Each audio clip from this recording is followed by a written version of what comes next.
Yeah, hi there, this is Nick Dutch. Back on the camera yet again one more time. Hi there, how's it going? Just one of my traditional trademark pulled out of the bag and thrown out on the TV, kind of like introductions. This is a video response to YouTube user TheTempleofNature video entitled What Exactly is Wicca?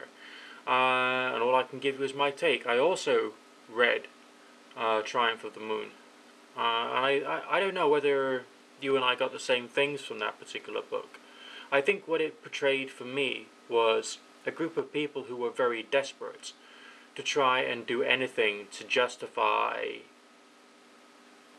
a group of beliefs or a group of practices or a title, and thus to reach into bullshit mode and have fake archaeology and draw misrepresentations here, there, and everywhere. I mean, it's just like the same process of artificial religion creation that was done via the propaganda in Nazi Germany. You know, inventing the idea that there were these stones that were supposed to be, pointing to, what was it, the sunrise? Was it the sunrise on Midsummer's Day? And therefore that was where the ancient Teutonic people actually did practice their midsummer celebrations prior to this appalling, soulless religion of another people coming along, whatever it was. But with Wicca, you've got false archaeology of goddess statues. You've got, false connections between different forms of religion. And yeah, you did mention in your video,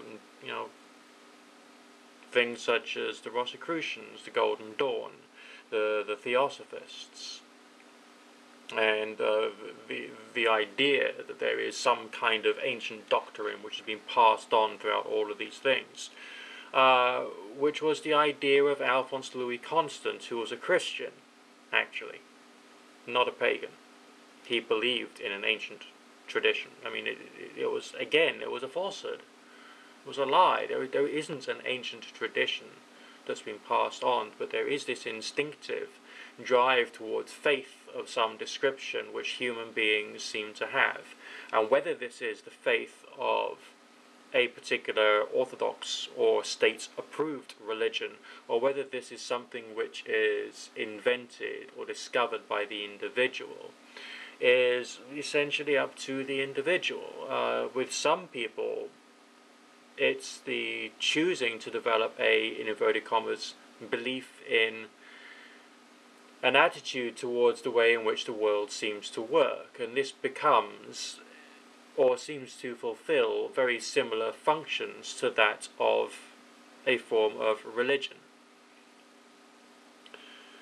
And although the belief concept might be different and how it affects conduct might be different, it still seems to satisfy a lot of the issues of what a religion is and how it satisfies the identity of a person, shall we say. But discussing that is moving away from Wicca and moving more onto humankind, okay, discussing humankind. So, what actually is Wicca? Wiccans themselves don't know. But strangely enough, a lot of the concepts which makes a person want to connect to Wicca, so it appears, and this is just, again, my observation. Okay, just my observation. You can agree with it or disagree with it. I'm not just hurling it out there as hard dogma and you've got to believe everything I say, because, that would be wrong, I think. Is the concept of magic and literary fantasy, or literary romanticism, I think is the correct term, where people get inspiration from movies or books or popular interpretations of paganism, sanitized, cleaned up, and portrayed in, let's say, a children's storybook about Pan, for instance. And this is where a lot of it seems to come from.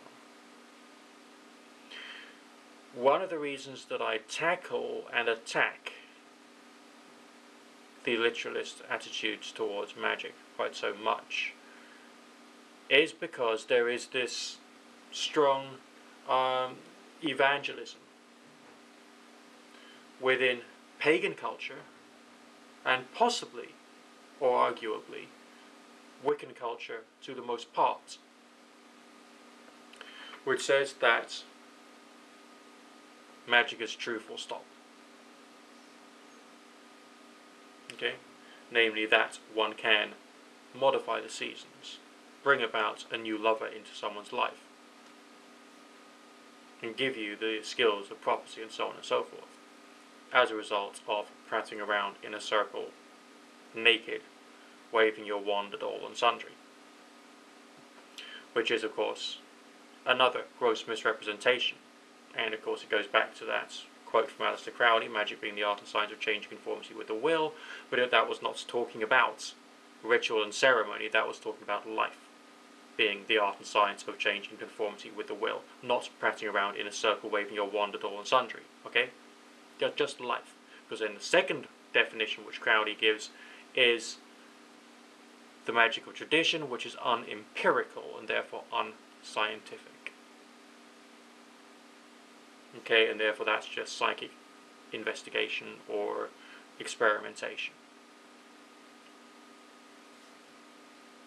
This is what Wiccans just seem to do.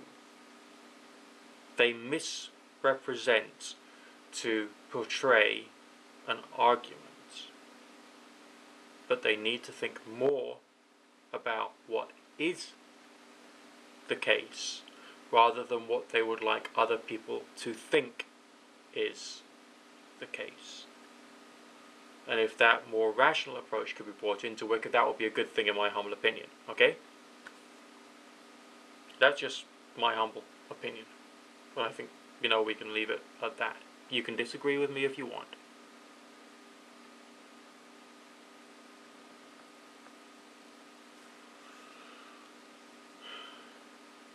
But what does it mean to be within any particular tradition?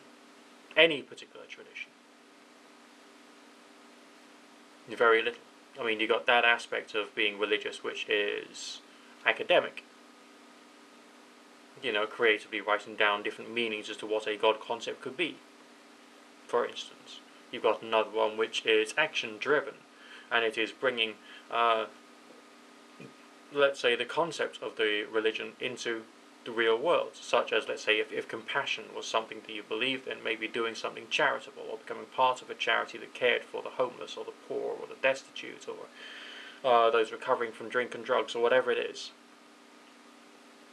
Alright? Taking the concept of the religion, bring it out into society through action. And then, of course, there's worship. And the word worship comes from worthship, namely to become worthy of something good. So it's about changing the character, which a lot of people who do worship don't actually think about, because they've got to learn what the meanings of the words really are prior to using them. So what is my attitude to Wicca? Well, if it is taken as a religion, then that's neither good nor bad. It's the intelligence of the practitioner and the intention behind how it's used which would make it appropriate or not.